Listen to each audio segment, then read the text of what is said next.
Astro பக்தி tax நேயர்களுக்கு அடியேன் உங்கள் சிவயோகி சிவசக்திமான் சுவாமிகள் வணக்கத்தை தெரிவித்துக் கொள்கிறேன்.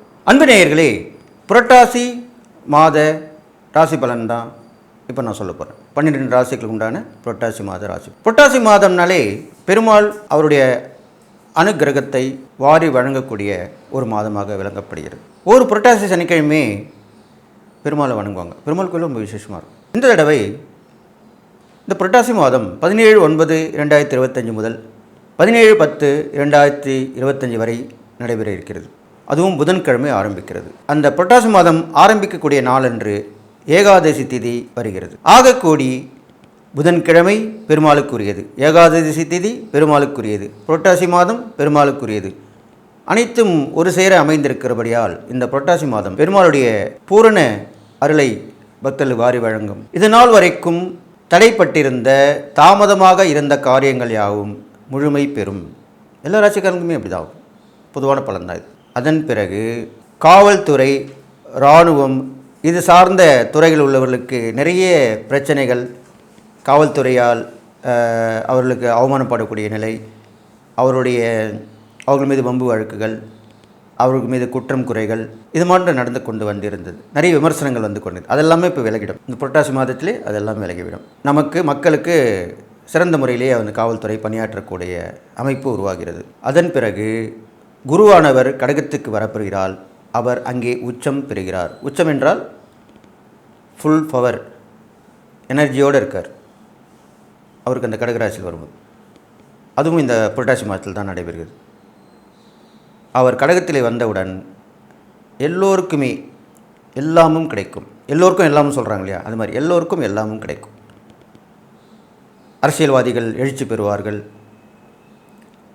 சமூகம் சார்ந்த துறையில் உள்ளவர்கள், தொண்டு நிறுவனம் நடத்துபவர்கள், மக்களுக்கு விழிப்புணர்வு கொடுப்பவர்கள், மக்கள் நன்றாக இருக்க வேண்டும் என்று நினைப்பவர்கள், இவர்கள் எல்லாமே எழுச்சி பெற்று விழுவார்கள். அவருடைய காரியங்கள் சிறப்புற அமையும், பேர் புகழ் விளங்கும். சினிமா துறையிலும் நல்ல மாற்றங்கள் ஏற்படும். புதுவிதமான கல்விக் கொள்கை பற்றி எல்லோரும் பேச ஆரம்பிப்பார்கள். கல்வி பயிலும் இடத்திலே ஆசிரியர்கள் கண்ணியமாக நடந்து கொள்வார்கள். இப்போலாம் அது மாதிரி நிறைய விமர்சனங்கள் வருது இல்லையா ஆசிரியர் மீதே. ஆசிரியர்கள், மாணவர்கள், ஆண் ஆசிரியர் இருந்தால் மாணவிகளுக்கு தொல்லை கொடுப்பது, இது மாதிரி பெண்ணி ஆசிரியர்களும் ஆண் மாணவர்களுக்கு தொல்லை கொடுப்பது, அவர்களுடன் நெருக்கத்தை ஏற்படுத்திக் கொள்வது, இப்படிலாம் நிறைய நாம் கண்ணால் பார்க்கிறோம், காதால் கேட்கிறோம். அதெல்லாமே இந்த புரட்டாசி மாதத்திலிருந்தே விலகிவிடும். நல்லொழுக்கம் ஏற்படும். மாணவ மாணவிகளும் ஆசிரியர்களும் தம் தம் பணியை செய்வார்கள். இதெல்லாமே நடக்கும். அடுத்ததாக சுக்கிரனுடைய பயிற்சியால் சுகபோக வாழ்க்கை அமையும். எல்லோருக்குமே அமையும். எல்லா ராசிக்காரங்களுக்குமே சுக்கிரன் எதுக்கு காரகத்துவமாக விளங்குகிறார் என்றால் வீடு, மனை, வாகனம், சொத்து, சுகம், தன்னை அழகுபடுத்திக் கொள்ளுதல், ஆனந்தாலும் பெண்ணாந்தாலும், அதெல்லாம் அழகுத்துறை சார்ந்த விஷயங்கள் முன்னேற்றம் அடையும். சினிமா சார்ந்த வகையில் முன்னேற்றம் ஏற்படும். சினிமாவிலே புதுவிதமான யுக்தியை கையாளுவார்கள். இதெல்லாமே நடக்கும். இந்த ஏஐ வந்திருக்கு இல்லையா, அது மாதிரி இப்போது அதை சார்ந்த மாதிரி அதனுடைய லிங்க் தொடர்பு உள்ள மாதிரி பல விஷயங்கள் நடக்கும். புதுவிதமான மாற்றங்கள் ஏற்படும். மக்கள் எல்லோரும் மகிழ்ச்சியோடு இருப்பார்கள். இவ்வளோ விஷயம் சொல்லியிருக்கேன். புரட்டாசி மாதத்தில் இதெல்லாமே நடக்கும். இந்த 3 பயிற்சிகளுமே நல்லதாக இருக்க போகுது. 12 ராசிகளுக்குமே அவர்களுக்கு என்னென்ன வகையில் என்னென்ன பலன், அவர்கள் செய்ய வேண்டிய பரிகாரங்கள், அவர்கள் செய்யக்கூடிய தானம் பற்றி இப்போ அடுத்து வரும் பதிவில் சொல்ல போகிறேன். இப்போ இந்த பொதுவான பலனை சொல்லியிருக்கிறபடியால் இதை நீங்கள் கேட்டு இதன்படி நடந்து கொண்டால் நாடும் மக்களும் வீடும் எல்லாமே முன்னேற்றம் அடைவார்கள். நல்ல ஒரு ஒற்றுமை உணர்வு கிடைக்கும்.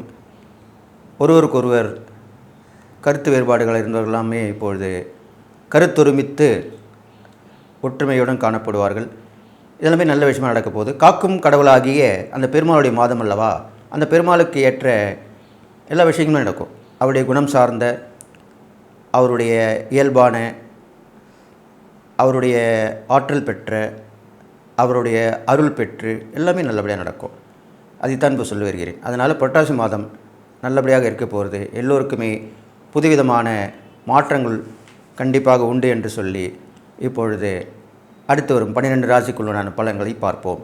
சிம்மம் அப்படின்னாலே ஒரு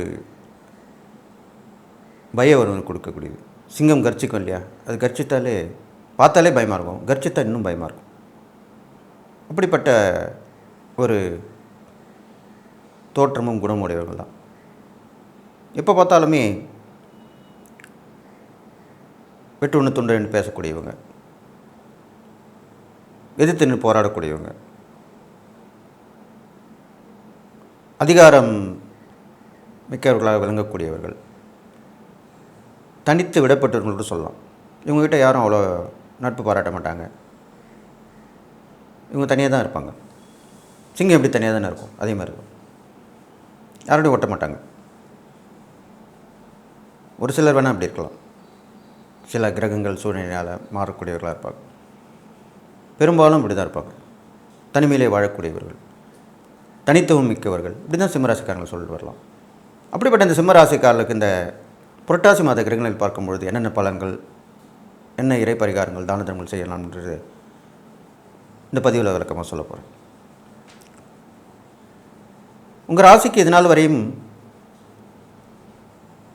11ஆம் இடத்திலே லாபஸ்தானத்திலே இருந்து வந்த குரு அதிசார குரு பயிற்சியால் 12ஆம் இடத்துக்கு வருகிறார். இந்த புரட்டாசி மாதம் முடிவில் வர்றார். அது இல்லாமல் உங்கள் ராசியில் இருந்த சுக்கிரன் கன்னிராசிக்கு பிரவேசமாகிறார். கன்னிராசியில் இருந்த செவ்வாயும் புதனும் துளாராசிக்கு பயிற்சி ஆகிறார்கள். இவ்வாறான பயிற்சிகள் இந்த புரட்டாசி மாதத்தில் ஏற்படுகிறது. இதை வைத்து பார்க்கும் பொழுது இதனால் வரைக்கும் நல்ல லாபங்கள், லாபமான போக்கு, கேட்டது கிடைச்சது, ஏதோ காலத்தை ஓட்டணும், ஒரு விதமாக மாற்றமாக இருந்தது, நல்லா தானே வாழ்க்கை போயிடுது, அப்படி தான் நினச்சிருந்துருப்பீங்க. திடீரென்று ஒரு சறுக்கல், வரக்கூடிய வருமானங்கள் தடைப்பட்டு போகிறது, திடீர்னு வேலையில் இருக்கிறவங்க வேலை இல்லாமல் போகிறது, இடமாற்றங்கள், தொழில் மாற்றங்கள், இதெல்லாமே நடக்கும். 12ஆம் இடத்துல குரு பகவான் வரும்பொழுது உங்களுக்கு சில பிரச்சனைகள் வரும், அவமானப்படக்கூடும், பதவி இழப்பு, வேலை இழப்பு, இதெல்லாமே கண்டிப்பாக நடக்கும். இதெல்லாம் நடக்கும். இப்படி கெடுபலங்கள் ஏற்பட்டாலும் உங்கள் ராசி அதிபதி சூரியன் 2ஆம் இடத்திலே புதனுடைய வீட்டில் இருந்து புதன் ஆதித்ய யோகத்தை ஏற்படுத்தி கொடுத்துருக்கிறார். அந்த யோகத்தால் சில விஷயங்கள் நடக்கும். உங்களுடைய ஆற்றலாலும் உங்களால் பயன் பெற்றவர்களாலும் கண்டிப்பாக உதவிகள் கிடைக்கும். இந்த புரட்டாசி மாதத்தில் நல்ல பலன்கள் தான் கிடைக்க போகுது. அது இல்லாமல் சிம்ம ராசிக்காரர்களுக்கு சேர்ந்தவர்களுக்கு இளைய சகோதரம் மூலம், அது தம்பியாக இருக்கலாம், தங்கையாக இருக்கலாம், அவங்களால பிரச்சனைகள் வரும். சொத்து பிரச்சனையாக இருக்கலாம், கொடுக்கல் வாங்கல் பிரச்சனை இருக்கலாம், எப்படி வேணாலும் இருக்கலாம். அதில் கொஞ்சம் சில பிரச்சனைகள் வந்து போகும். வீடு மாற்றம் ஏற்படும், வியாபாரம், தொழில், கண்டிப்பாக வெளியூர் வெளிநாட்டு பயணம் கண்டிப்பாக அமையும். அப்படி போயிட்டு வந்துடுவீங்க. அதில் போகிறது தான், அதுவும் பரிகாரம் தான். அப்படி போனால் நல்லது தான். அதுக்கு தான் சொல்லுவாங்க, நேரம் சரியில்லைனா எப்போ கொஞ்சம் வெளியூர் போயிட்டு வந்துட்டு வாங்க, வெளிநாட்டு போய் வந்துட்டு வாங்க, இல்லைனா ஒரு 3 நாள் எங்கேயோ போய் வீட்டில் தங்கிட்டு வாங்க, இப்படி தான் சொல்லுவாங்க. நிறைய கோயிலில் போயிருக்கலாம், பார்த்துருக்கலாம், கேட்டிருக்கலாம். பெரியவங்களும் சொல்லுவாங்க. அனுபவப்பட்டவங்க தான் சொல்லுவாங்க, அனுபவப்படாதவங்க சொல்ல மாட்டாங்க. அதுதான் இப்போ நடக்க போகுது உங்களுக்கு. அதுக்கப்புறம் பார்த்தீங்கன்னாக்கா இந்த சிம்மராசிக்காரர்களுக்கு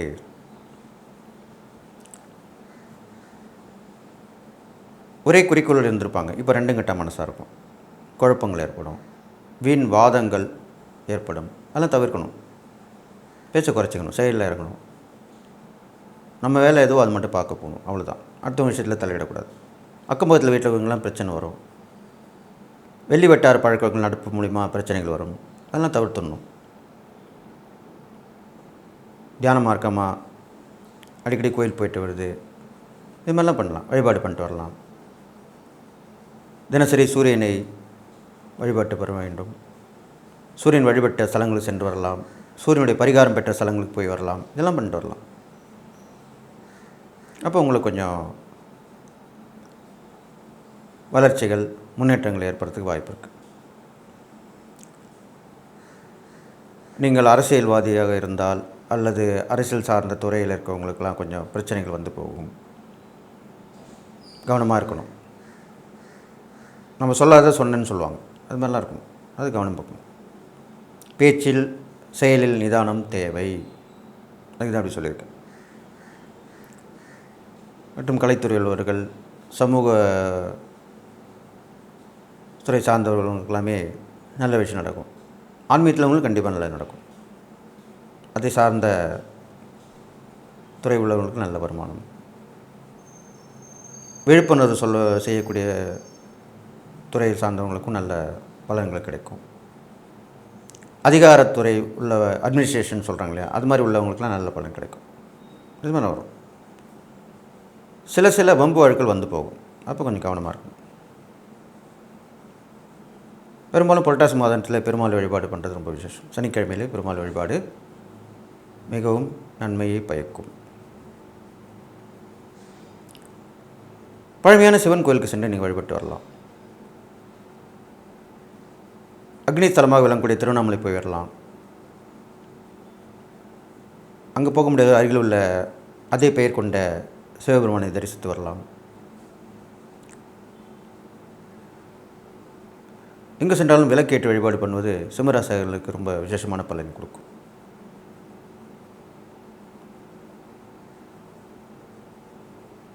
இருபத்தோரு தீபங்கள் சிவன் கோயிலில் சென்று ஏற்றி வழிபட்டு வந்தால் மிகவும் விசேஷமாக சொல்லப்படும்.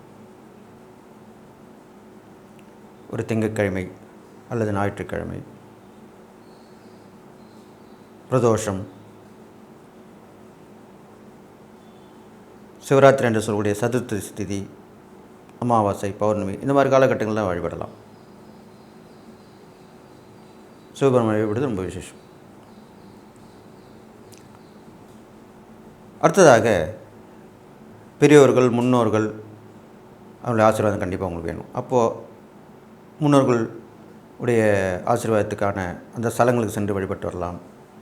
புண்ணியஸ்தலம் சென்று யாத்திரை சென்று வரலாம். வீட்டில் பெரியவர்கள் இருந்தால் அவருடைய ஆலோசனை கேட்டு நடக்கலாம். இதெல்லாம் செய்யணும். அப்போ தான் உங்களுக்கு கிடைப்பது கொஞ்சம் நற்பலன், விடுபட்டு வருவீங்க. பெரிய பெரிய பிரச்சனை எதாவது இருந்தால் அதில் விடுபட்டுடுவீங்க. அவர் சொன்னார்ப்பா வீட்டுக்கு, நான் கேட்டேன் உடனே கண்டிப்பாக நல்லதாக நடந்தது. அப்படி தான் இருக்கணும். நீங்கள் என்ன சொல்கிறது, நான் என்ன கேட்குறேன்னு நினச்சிங்கன்னா கண்டிப்பாக நீங்களே பிரச்சனையில் போய் மாட்டிக்கிறீங்கன்னு அர்த்தம். நீங்கள் செய்யக்கூடிய பரிகாரங்கள் சிவஸ்தலங்களுக்கு போய் வரலாம். சூரியன் சிவனை வழிபட்ட ஸ்தலங்கள்லாம் இருக்குது. சூரிய ஒளி சிவன் மேலே படும். அப்படிப்பட்ட ஸ்தலங்களுக்கு போயிட்டு வரலாம். இப்போ சென்னையில் பார்த்திங்கன்னா வியாசர்படியில் ரவீஸ்வரர் ஆலயம் இருக்குது. அது காலையில் அந்த சூரிய ஒளி சிவபெருமான் மேலே படும். அது மாதிரி ஒளிபட சூரிய ஒளி சிவன் மீது விழக்கூடிய கோவில்கள் இருக்குது. அந்த கோவிலுக்கு சென்று வழிபட்டு வரலாம். அது ரொம்ப உங்களுக்கு சக்தியை கொடுக்கும். சிம்மராசிக்காரங்களுக்கு ரொம்ப நல்ல பலனை கொடுக்கும். இது முக்கியமான விஷயம். இதை நீங்கள் கடைப்பிடிச்சிட்டு வரலாம். அல்லது அப்படி இல்லை என்றால் காலையில் சூரிய நமஸ்காரம் செய்துவிட்டு மாலையில் சிவபெருமானை பழமையான சிவன் கோயில் சென்று வழிபட்டு வரலாம். அப்படி பண்ணலாம், இல்லை அப்படி பண்ணலாம். அப்போ கண்டிப்பாக நற்பலன் தான் ஏற்படும். கெடுபலன்களே வரத்துக்கு வாய்ப்பு இல்லை. இப்போ ஒரு நோய் வந்தால் நம்ம தக்க மருந்து மாத்திரை எடுத்துக்கிட்டால் சரியாக போடுது இல்லையா, அதே மாதிரி தான். அதுக்கு உண்டான பரிகாரங்களை நம்ம செய்யும்போது அதுலேருந்து கண்டிப்பாக நம்ம விடுபட்டுருவோம். இன்னும் ஒன்று, அதில் தெரிஞ்சு நம்மளுக்கு அந்த பலன் கிடைக்கும். மாத்திரை மருந்து சாப்பிட்டோம்னா உடம்பு சரியில்லாமல் வந்திருக்கும், சாப்பிட்டோன்னா நல்லா ஆயிடுச்சுன்றது நம்மளுக்கே தெரிஞ்சிடும். ஆனால் இந்த ஆன்மீகத்திலோ இறை வழிபாடுலையோ நம்மளுக்கு தெரியாமல் நடக்கும். இறைவனை பார்க்க முடியாதல்லவா? பஞ்சபூதத்தில் ஒன்றான காற்றை பார்க்க முடியுமா? அந்த காற்றுக்கு உண்டான இறைவனையும் இறைசக்தியும் பார்க்க முடியாது. ஆனால் பயன் பெறலாம்.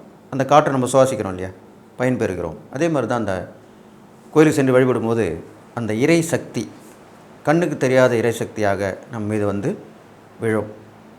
அதுதான் முக்கியம். அது கண்டிப்பாக அதுக்கு தான் கோயிலுக்கு போய் பண்ணணும்னு சொல்லுவாங்க எல்லாருமே. நிறைய பூஜை புனஸ்காரம் பண்ணி அங்கே சக்தி அதிகமாக இருக்கும். அது நம்மளுக்கு வந்து சேரும்.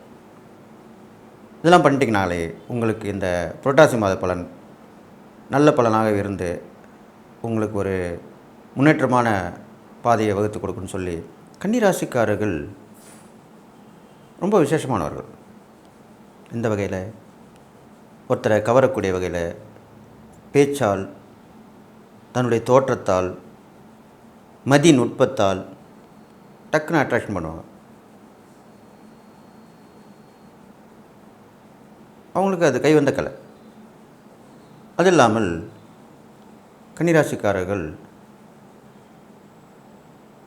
நல்ல பிளான் போட்டு திட்டம் போட்டு சக்ஸஸ் ஆகிறது, அனுபவத்தால் முன்னேற்றம் அடைவது, எங்கே சென்றாலும் செல்வம், செல்வாக்கு, அந்தஸ்து, பதவி இதெல்லாம் பெறக்கூடிய அமைப்பாக உள்ளவங்களாக இருப்பாங்க. அப்படிப்பட்ட கன்னிராசிக்காரர்களுக்கு இந்த புரட்டாசி மாதத்தில் உள்ள கிரகணங்கள் என்னென்ன பலன் கொடுக்க போகுது, அதுக்கு என்னென்ன இறைபறிகாலம் தானம் செய்யலான்றதை இந்த பதிவில் உங்களுக்கு நான் விளக்கமாக கொடுக்க போகிறேன். அது நீங்கள் கவனமாக கேட்டு நடந்துக்கிட்டிங்கன்னா கண்டிப்பாக உங்களுக்கு நல்லது மட்டுமே நடக்கும். கன்னிராசிக்காரன் பார்த்திங்கன்னா இதனால் வரைக்கும் 10ல் இருந்த குரு பகவான் அதிசார குரு பயிற்சியாக கடகத்துக்கு வந்து உங்கள் ராசிக்கு 11ஆம் இடத்துல வருகிறார். அப்போ லாபஸ்தானம் தானே. இதனால் வரைக்கும் கன்னிராசிக்காரர்கள் கஷ்டப்பட்டு கொண்டு இருப்பாங்க. சரியான வேலை இருந்திருக்காது, வேலைக்கேற்ற கூலிகள் அப்படி சொல்லுவாங்களே, அந்த மாதிரிலாம் இருக்கும். தொழில், உத்தியோகம், வியாபாரம் எல்லாமே தடைப்பட்டிருக்கும், பிரச்சனையாகவே இருந்திருக்கும். எவ்வளோ போராட்டம் பண்ணாலும் வாழ்க்கையில் முன்னேற்ற முடியலன்ற ஒரு எண்ணம் இருந்திருக்கும். பயணங்கள் எல்லாமே தள்ளி போயிருக்கும். உதவி ஒத்தாசெல்லாம் கிடைக்காம போயிருக்கும். எல்லாமே இப்போ கிடைக்கும். பல விதமான லாபங்கள் வந்து சேரும், பல வழிகளில் வந்து சேரும். நினைத்த விஷயங்கள்லாம் நம்ம கண் முன்னாடியே நடக்கும். அதை பார்த்து நம்ம மனசு ரொம்ப சந்தோஷப்படும்.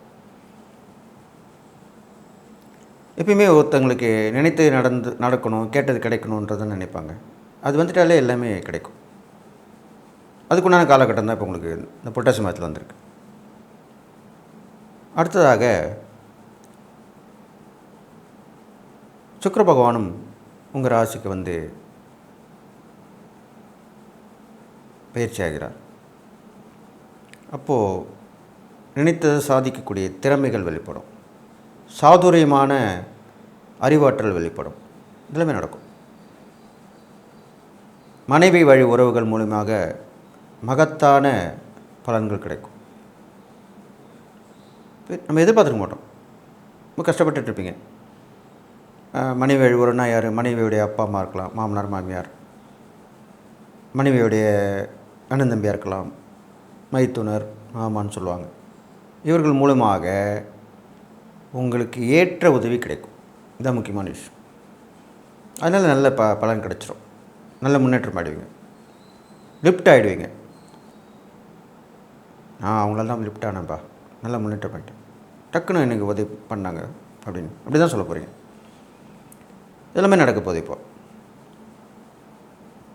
இருந்தாலும் உங்கள் ராசியில் இது நாள் வரைக்கும் உங்களை கஷ்டப்படுத்தி கொடுத்த செவ்வாய் பகவான் ராசிக்கு 2ஆம் இடத்துல போயிடுறார்.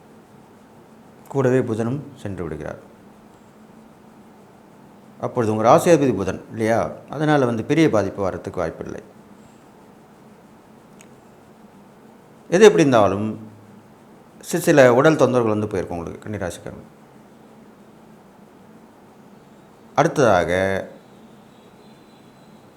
கண்கள் சம்மந்த பிரச்சனைகள் வர்றதுக்கு வாய்ப்பு இருக்கிறனால அதில் கொஞ்சம் கவனமாக இருக்கணும். நீங்கள் அதை பார்த்து சரி பண்ணிக்கணும். சில பேருக்கு பார்வை கோளாறு ஏற்படலாம், அதெல்லாமே சரி பண்ணிக்கலாம் இந்த காலகட்டத்தில். சில பேருக்கு ஸ்கின் டிசீஸ் வரலாம், தோல் வியாதிகள் சொல்கிறாங்க, அது மாதிரிலாம் வந்து போகும். அப்போ அதுக்கேற்ற மாதிரி அலர்ஜியால் தான் அது ஏற்படும். அதுக்கேற்ற மாதிரி பார்த்துக்கணும். உடனே போய் ட்ரீட்மெண்ட் எடுத்துக்கணும். இது மாதிரிலாம் பண்ணிட்டு வரணும். அப்போ சரியாயிடும். எப்பயுமே உடனுக்குடன் பார்க்கும்போது எல்லாமே நல்லதாக நடக்கும். அது தள்ளி போகிறனால தான் எல்லாருக்கும் பிரச்சனை வருது. டாக்டரே சொல்லுவாங்க, ஏன் இப்படி லேட்டாக வந்தீங்கன்னு கேட்பாங்க. உங்கள் வீட்டு பக்கத்தில் யாருமே டாக்டரே இல்லையா, ஏன் பார்க்க மாட்டீங்க அப்படின்னு தான் கேட்பாங்க. உடனுக்குடன் பார்த்தீங்கன்னா கண்டிப்பாக உங்களுக்கு எல்லா வகையிலுமே வெற்றி கிடைக்கும். அடுத்ததாக கன்னிராசிக்காரன்னு பார்த்தீங்கன்னாக்கா பெரியவருடைய ஆசீர்வாதம் கிடைக்கும். புது விதமான வாய்ப்புகள் உருவாகும். அந்த வாய்ப்பு எப்படி வரும்னு தெரியாது. சொல்கிறோம் இல்லையா, திடீர்னு ஒரு சான்ஸ் வந்தது, நான் அதை யூஸ் பண்ணிக்கிட்டேன் அப்படின்னு சொல்கிறோம் இல்லையா, அது மாதிரி தான் வரும். எதிர்பாராத வாய்ப்பு வரும், அதை நீங்கள் பயன்படுத்திக்கணும். எப்போ வாய்ப்பு வரும்போது பயன்படுத்திக்கணும் தான் புத்திசாலி. அதுதான் நீங்கள் இப்போ செய்ய போகிறீங்க. அதனால் நல்ல பலன் தான் கிடைக்கும். அது இல்லாமல் உங்களுக்கு வரக்கூடிய பண வரவுகள், கேட்டு இந்த இடத்துல உதவி கிடைக்காம தட்டு தடுமாறி இருந்த விஷயங்கள் எல்லாமே இப்போ பூர்த்தி ஆகிடும். டக்குன்னு உதவி கிடைக்கும், கேட்ட உடனே கிடைக்கும். நீங்கள் கூட போக வேண்டியதில்லை, அவங்களே வந்து டக்குன்னு கொடுத்துட்டு போய்டுவாங்க. நான் இந்த ஒரு வேலையாக வந்தேன், இந்த பக்கம் உங்கள் வீடு பக்கத்தில் தானே இருந்தது, நானே வந்து கொடுத்துட்டு போய்ட்டேன். ரொம்ப ஆச்சரியமாக இருக்கும் உங்களுக்கு. இது மாதிரிலாம் தான் நடக்கும் வாழ்க்கையில். எல்லாமே கிரகங்கள் செய்யக்கூடிய விஷயங்கள் தான். இந்த கிரக மாற்றங்கள் ஏற்படும் போது எல்லாருக்குமே அது மாதிரி தான் நடக்கும். அப்படி தான் உங்கள் கன்னிராசிக்காரனுக்கு நடக்க போகுது. அதன் பிறகு பார்த்தீங்கன்னாக்கா கன்னிராசிக்காரர்களுக்கு ஏதோ ஒரு மனசில் ஒரு சோகம் துயரம் இருந்திருந்தது. நம்ம வாழ்க்கை என்ன ஆகும் ஏதாகும் அப்படிலாம் நினச்சிருந்துருப்பீங்க. அதெல்லாமே இப்போ விலகிடும். திருமண வயது ஒத்துடைய ஆண் பெண்களுக்கு திருமணம் நடந்தேறும். இது கண்டிப்பாக நடக்கும். அடுத்த புத்திரபாங்கி இல்லாதவங்களுக்கும் புத்திரபாங்கி கிடைக்கும். இதெல்லாமே அந்த குருவுடைய பெயர்ச்சியால் கண்டிப்பாக மாறும். உங்கள் ராசியாதிபதி புதன்ற போது அந்த புதனுடைய அம்சமாக விளங்கக்கூடிய பெருமாள் வழிபாடு உங்களுக்கு ரொம்ப ஏற்றதாக சொல்லப்படுது. எல்லா பெருமாளையும் வழிபட்டு வரலாம். அதுவும் புரட்டாசி மாதத்தில் சனிக்கிழமையில் பெருமாளை வழிபட்டு விரதம் இருந்து வழிபடுவது நல்லது. பெரும்பாலும் நீங்கள் புரட்டாசி சனிக்கிழமையிலே மௌன விரதம் இருந்து வழிபட்டால் ரொம்ப விசேஷம். ஏன்னா நீங்கள் வாய் தந்தீங்கன்னா பேசாமல் இருக்க மாட்டீங்க, தொடர்ந்து பேசிகிட்டே இருப்பீங்க. அப்படிப்பட்டவர் தான் அந்த கன்னிராசியில் பெரும்பாலும் இருக்கக்கூடியவர்கள். அப்போ நீங்கள் மௌன விரதம் இருக்கிறது எவ்வளோ விசேஷம், நல்லது. அது ஒரு புரட்டாசி சனிக்கிழமையில் இருக்கிறது ரொம்ப விசேஷம். காலையில் 6லேருந்து சாயந்தரம் 6 அவ்வளோதான். இது முடியாதவர்கள், ஏற்கனவே நான் சில பதிவுகளில் சொல்லியிருக்கேன், வேறு பேசி தான் ஆகணும் அப்படின்ற போது காலையில் ஒரு 1.5 மணி நேரம், சாயந்தரம் ஒரு 1.5 மணி நேரம். காலைல 6லேருந்து 7:30, அதே மாதிரி சாயந்தரம் 4:30லேருந்து 6, இந்த டைமுக்குள்ளே வரைக்கும் பேசாமல் இருந்தாலே போதும். இதுக்கும் பலன் கண்டிப்பாக கிடைக்கும். இது மாதிரிலாம் இருந்துட்டு வந்தீங்கன்னா நல்லது. அந்த விரதம் இருக்கும் நேரத்திலே நல்ல சிந்தனைகளை வளர்த்துக்கொள்ள வேண்டும். நீங்கள் என்னென்ன செய்ய போகிறீங்கன்றதை பற்றி வைத்துக்கலாம். இறை சிந்தனையோடு இருக்கலாம். நல்ல விஷயங்களே மனதில் வரணும். அந்த நேரத்தில் எந்த கெட்ட விஷயங்களோ தவறான எண்ணங்களோ கண்டிப்பாக வரக்கூடாது. அப்போ பலன் கொடுக்காது. அதுதான் அப்படி சொல்லுங்கள். இப்போ விரதம் இருக்கும்போது அப்படி தான் நல்ல திட்டங்கள், நல்ல எண்ணங்கள், நல்ல விஷயங்கள் தான் மனசில் ஏற்றிக்கணும். அதுதான் பெரும்பாலும் என்ன பண்ணுவாங்க, விரதமாக இருக்கும்போது நேரத்தில் புராண கதைகள் படிப்பது, தெய்வீக பாடல்கள் கேட்பது, இது மாதிரிலாம் பண்ணுவாங்க. அடிக்கடி கோயில் போயிட்டு வருவாங்க. சில பேர் கோயிலே இருப்பாங்க. கோயில் திறந்து எவ்வளோ நேரம் திறந்துருக்கோ அங்கேயே இருப்பாங்க. கோயில் மூடும்போது இவங்க வீட்டுக்கு வந்துடுவாங்க. இது மாதிரிலாம் பண்ணுவாங்க. இப்படி தான் கன்னிராசிக்காரர்களுக்கு நீங்கள் செய்யணுன்றது நான் சொல்லிட்டு வரேன். இது மாதிரி எல்லா பெருமாளையும் வழிபட்டு வரலாம். நவ திருப்பதி என்று சொல்லக்கூடிய பெருமாளை வழிபடுவது ரொம்ப விசேஷம். நீங்கள் இந்த காலகட்டத்தில் 108 திவ்ய தேசத்தில் எவ்வளோ போக முடியுமோ கூட போயிட்டு வரலாம். அது மாதிரிலாம் பண்ணிட்டு இருந்தீங்கன்னா ரொம்ப விசேஷமான பலன் சொல்லிட்டு நீங்கள் செய்யக்கூடிய தான தர்மம் பார்க்கும்போது கன்னிப்பெண்களுக்கு, திருமண வயது ஒத்த கன்னிப்பெண்களுக்கு திருமண முயற்சிக்கு உதவி பண்ணலாம். அவங்களுக்கு தான தர்மங்கள் செய்யலாம். உணவு உடை வாங்கி கொடுக்கலாம். இது மாதிரிலாம் பண்ணிட்டு வரலாம். இது இல்லாமல் பைத்தியம் பிடித்திருக்காங்க பாருங்கள், மென்டல் ஹாஸ்பிட்டல்னு சொல்லுவாங்க, அங்கே போய் நீங்கள் நிறைய பேருக்கு தான தர்மம் பண்ணலாம். அவ்வளோ விசேஷம். பெரும்பாலும் புதனை ராசியாக கொண்டவர்கள் இந்த பைத்தியக்காரங்களுக்கு உதவி பண்ணுறது, தானத்தை பண்ணுறது அவ்வளோ விசேஷம். இது ஒரு சூட்சமான பரிகாரம். மிதன ராசிக்காரங்களும் பண்ணலாம், நீங்களும் பண்ணலாம். கன்னி ராசிக்காரர்கள் இப்போ நான் சொல்கிறனால கன்னி ராசிக்காரர்கள் பைத்தியம் பிடித்த அலைபவர்களுக்கு தான தர்மம் செய்யலாம். அது வெளியில் இருக்கலாம், இல்லை ஹாஸ்பிட்டலில் இருக்கலாம், எப்படி வேணால் இருக்கலாம். அவங்களுக்கு போய் நீங்கள் உதவி பண்ணிட்டு வாங்க. நீங்கள் செய்கிற உதவி அவங்களுக்கு புரியாது, தெரியாது, இருந்தாலும் செஞ்சுட்டு வரணும்.